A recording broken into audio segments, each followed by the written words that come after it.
Hey everyone, how's it going? It's John. I'm here to play some Immaculate Grid. Had a weird couple categories yesterday for what was a minimum one game played at a position, which pretty easy until you put them together, catcher and shortstop. I was able to get Steve Lyons on the speed version. I knew he played every position on the field. And then I made a wrong guess on former Hernan Perez, who I think had played everywhere but catcher, if I'm not mistaken. Well, that's a weird one. What you gonna do? Anyway, let's play. My computer restarted on me, so I'm just gonna go to it'll just be baseball reference, but I think I'll just hit play now and play the timer and we'll get into it. All right, and away we go. Lighter. Uh, Mussina. Let's do Kevin Brown. All right, R.A. Dickey.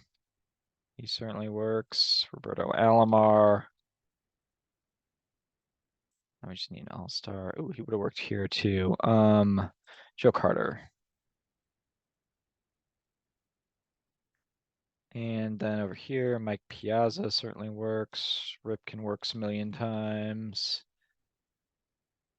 And Tony Gwynn works. All right, 45 seconds. 122. I think I went with the most obvious option. Oh, probably five or six times.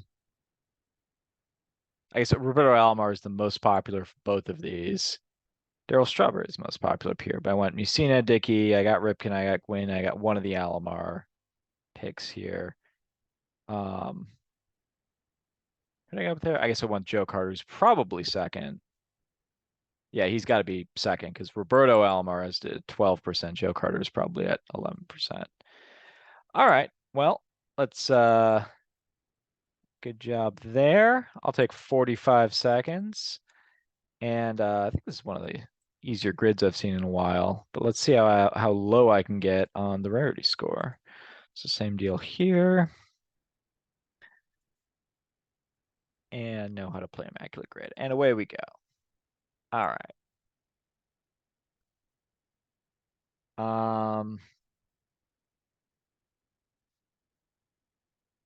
Let's see here. Let's get a Norm Seaburn here. He's usually pretty rare. And what do we think about a Paul Quantrill here? I saw him in a lot of your grids, a lot of your comments. So I'm gonna credit the listener with this one. He gets 0.1.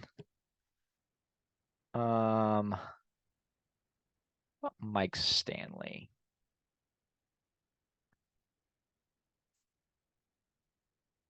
I didn't mean Mike Stanton. I meant Mike Stanton. I did the thing.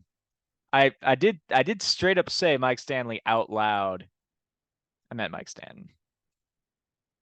I meant the reliever. I did not mean the catcher. Shoot. So I don't get a low Rarity out of this one. That stinks. And there was not even any time pressuring me.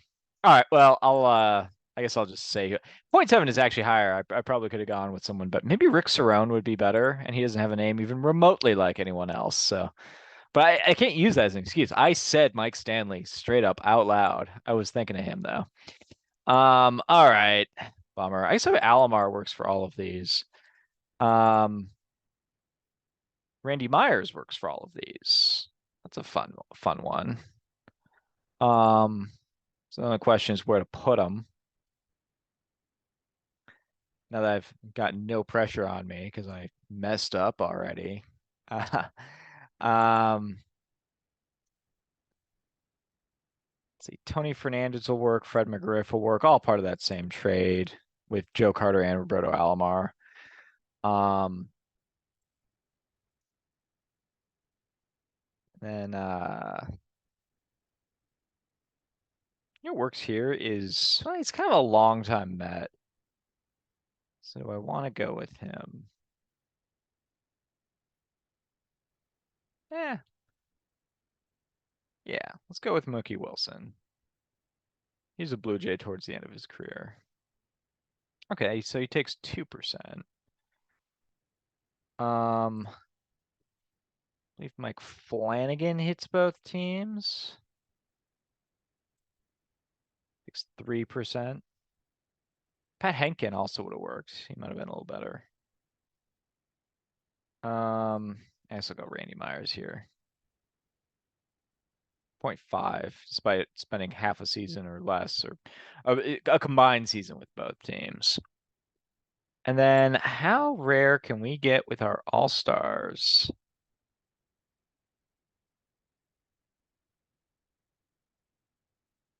Let's see here.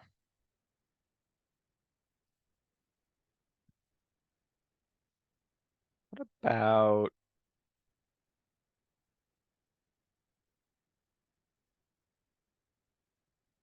how do you feel about Mark Loretta? Not 100% sure he was an All-Star, but he had that great '04 season. He goes 0.3. Nice. Spot the former Brewer. And then I guess I'll say who I would have picked for both of these had I not messed up. So I guess I go.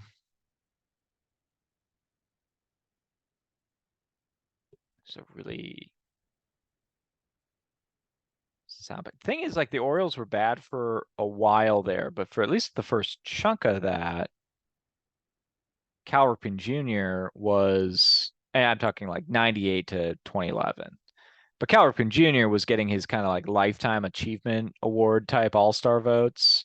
And so he was the lone all-star for the Orioles for a while, similar to how Machado was in 2017. Or 2018, I think, 2018, right before he was traded to the Dodgers. Um, Mussina might have been an all-star in there too. Let's see. Just trying to think of like someone sneaky you wouldn't expect.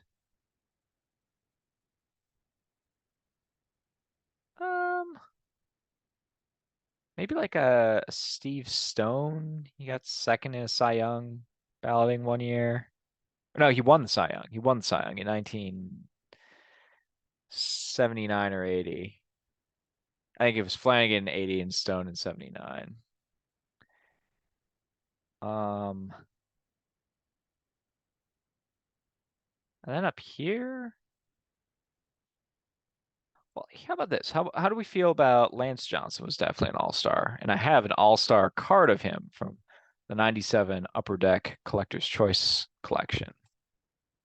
He goes 0.3. Um, would uh